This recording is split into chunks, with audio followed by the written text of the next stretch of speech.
Hello students, welcome to the Steno Help PP. Dictation number 83 and 84.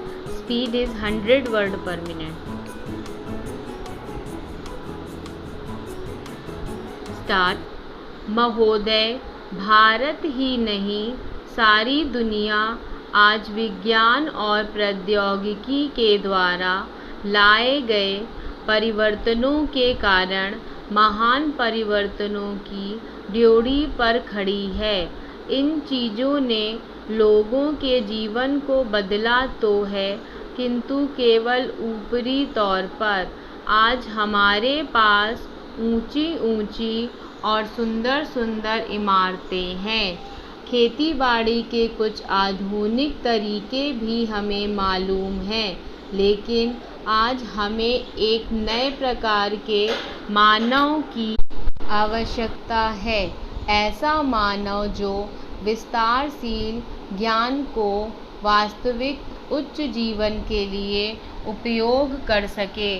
मेरे विचार से गांधी जी ने यही करने का प्रयत्न किया, एक मानव निर्माण करने का। मैं नहीं कह सकती कि मनुष्य का स्वभाव जैसा है उसे देखते हुए आज की दुनिया में ऐसा करना संभव होगा या नहीं, किंतु इस दिशा में प्रयत्न करना उपयुक्त होगा और केवल बुद्धिजीवी ही इस तरह का प्रयत्न और दूसरों का मार्गदर्शन कर सकते हैं। आज दुनिया बहुत छोटी हो गई है और हम अलग अलग खानों में बंटकर नहीं रह सकते। हमें अपने लक्ष्य प्राप्ति के लिए कहीं अधिक एक होकर रहने की आवश्यकता है। हम लोकतंत्र में विश्वास करते हैं। एक तो संसदीय प्रणाली की सरकार के अर्थ में, दूसरे उस तरीके में जिस तरीके से हम अपनी पार्टी में और अन्यत्र काम करते हैं। पर लोकतंत्र रूपी हमारा ताज़ा पानी कभी कभी जातिवाद, सांप्रदायिकता और सामाजिक रीति रिवाजों इत्यादि के सड़ते गढ़ों में बंद हो जाता है।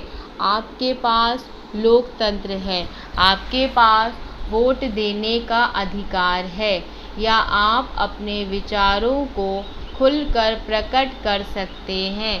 इन सब के तब तक कुछ अर्थ नहीं होते जब तक आप इस प्रक्रिया से सामाजिक जीवन में परिवर्तन की नई धाराएं उत्पन्न नहीं कर देते, जो हमारे लोगों के हर वर्ग और स्तर में समा जाए।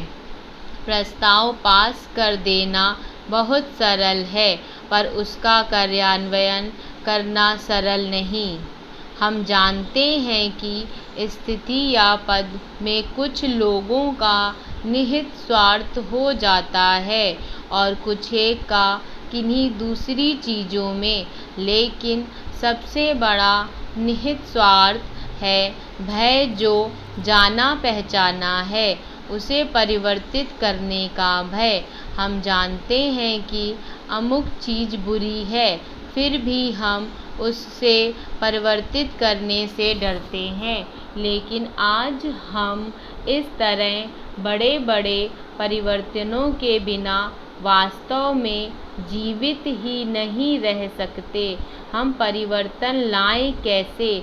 हम लोगों को इस बात का कैसे विश्वास दिलाएं कि परिवर्तन आवश्यक है?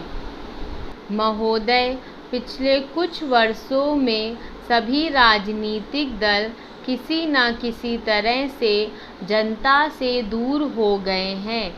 आज हम और आप दोनों को अपनी जड़ों को फिर से जमाना होगा। जनता से प्रेरणा लेनी होगी। हमें जनता की आकांक्षाओं, उसकी मांगों और उसकी आवश्यकताओं के अनुसार चलना होगा। अपने देश के विशाल आकार के कारण यह बहुत बड़ा काम है, लेकिन उस आदमी के लिए कुछ भी असंभव नहीं जिसने कुछ करने के लिए कमर कस ली हो। कुछ देशों में लोग चढ़ने के लिए पहाड़ों की ऊंची से ऊंची चोटियों की तलाश में रहते हैं ताकि उनके मन और काम की चुनौतियों का समाधान हो सके। कुछ दूसरे छोटी छोटी नाव में सागरों और महासागरों को पार करने के लिए निकल पड़ते हैं। ये सब असाधारण उद्यम हैं, किंतु हमारी चुनौतियों तो हमारे दरवाजे पर ही दस्तक दे रही हैं। हमें ऊंचे ऊंचे पर्वतों पर या गहरे सागरों तक जाने की आवश्यकता नहीं। हमारे हर गांव में गरीबी है, हर घर घर में जात पात है।